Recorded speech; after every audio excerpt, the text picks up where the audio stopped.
Alright, Shalom. This is YAHAWAH with the GMS Dallas Camp. First off, I want to give all praises to YAHAWAH, YAHAWASHI, YAHAWASHI, Bakadash. Double honors to the apostles, elders, great most to teach and rule well, and peace and blessings so I can scale throughout the four corners, keeping His word of truth and sincerity. I just want to go into a quick topic, pretty much going into the times that we're in. I'm going to get Matthew 24. Start at verse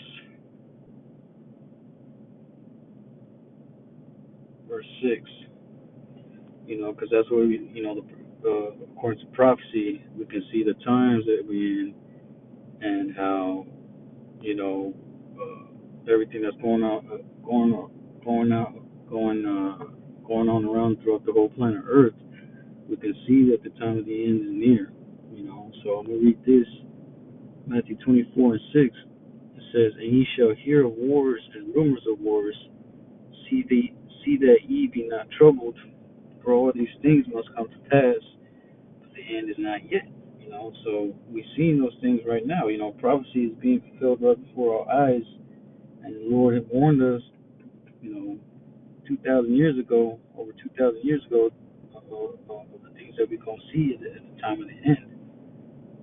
We seeing we hearing about wars, China this, Taiwan, the U.S., Russia, Ukraine war, all the things all those proxy wars going on in the Middle East, you know.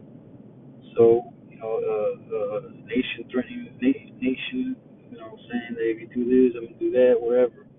We seen those things happening today, man. Those are wars and rumors of wars, right? Verse 7, it says, "For nation shall rise against nation, and kingdom against kingdom, and there shall be famines and pestilences and earthquakes in diverse places." And that's happening today on the planet Earth.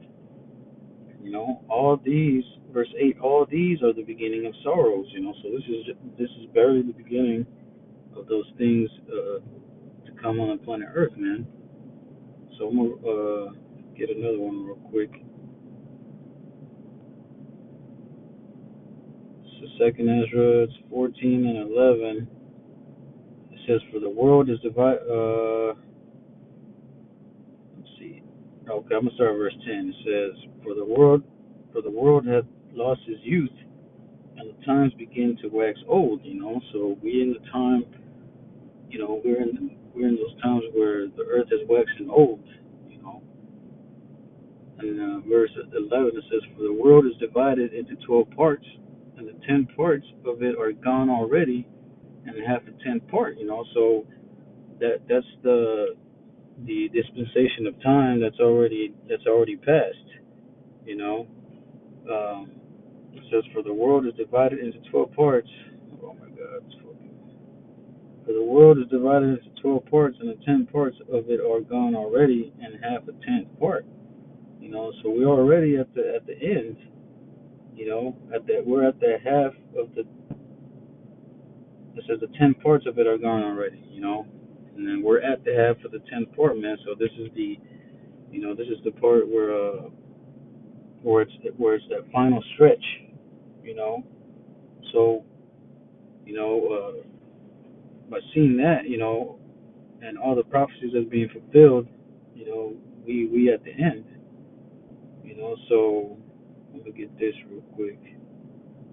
Let me see.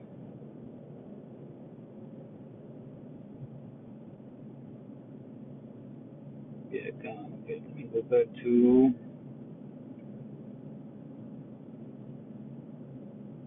Let's see, where's it up? Daniel 7. So when you read Daniel 7 chapter about the vision that Nebuchadnezzar had, Daniel, he broke it down. The four beasts.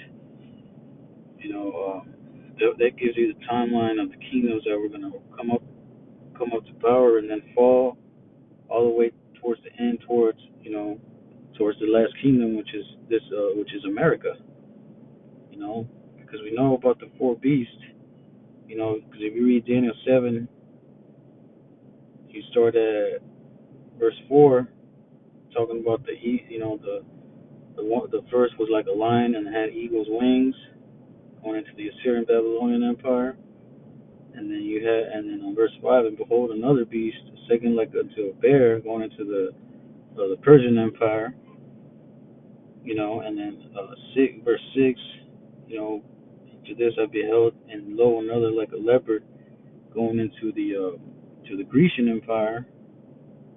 Verse 7, after this I saw in the night vision, and behold, a fourth beast, dreadful and terrible, and strong exceedingly, and it had great iron teeth, and devoured and brake in pieces, and stamped the residue with the feet of it. Then that fourth beast is going into the Roman Empire.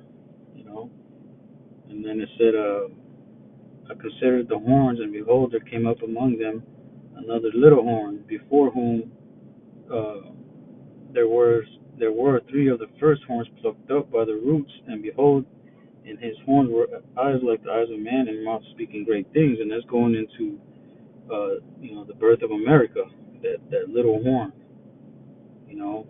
and those three horns, uh, I believe it represents the Spanish, the British, and the French, if I'm not mistaken. So and you can read that in Jeremiah the 50th chapter, where it says that your mother shall be sorely confounded. Going into your mother that bare you, roughly paraphrasing, that's going into the British Empire.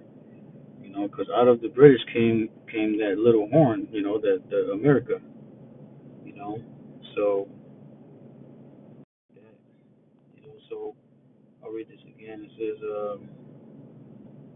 "For the world hath lost his youth, and the times begin to wax old."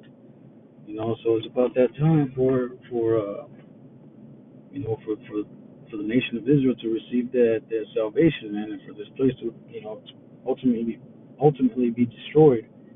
Because um, when the Lord, when Yahawashi come back, when Yahawashi shall come back, man, that He's not gonna come down and make to the UN and sit amongst all the leaders of these other nations and try to haggle. What can we do? No, He's gonna come back and take the kingdoms. Take uh, pretty much destroy these kingdoms, man. Because the only ruling power that's going to be set up on the planet Earth is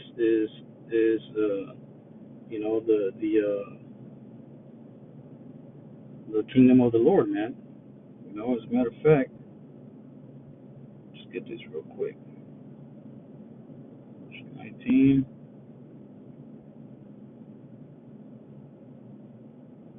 Say,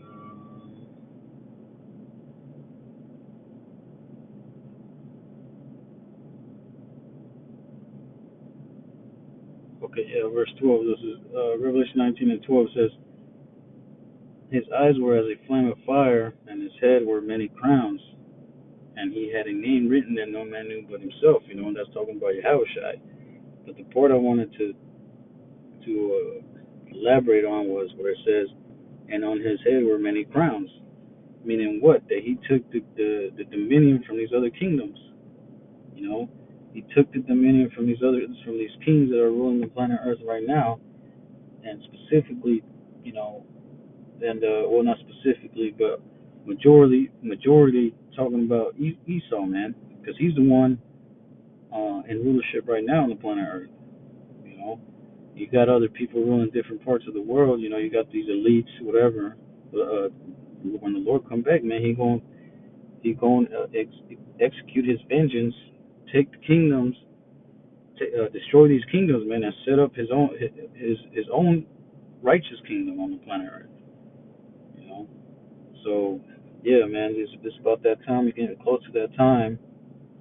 Just like the prophecies that we read about are being fulfilled right before our eyes. That's one way you could tell that this is the end. So with that, the one goes with edify. We give all praise to Yahweh, Bashem Yahweh Shai, Bashem Kakadash. With that, Shalom.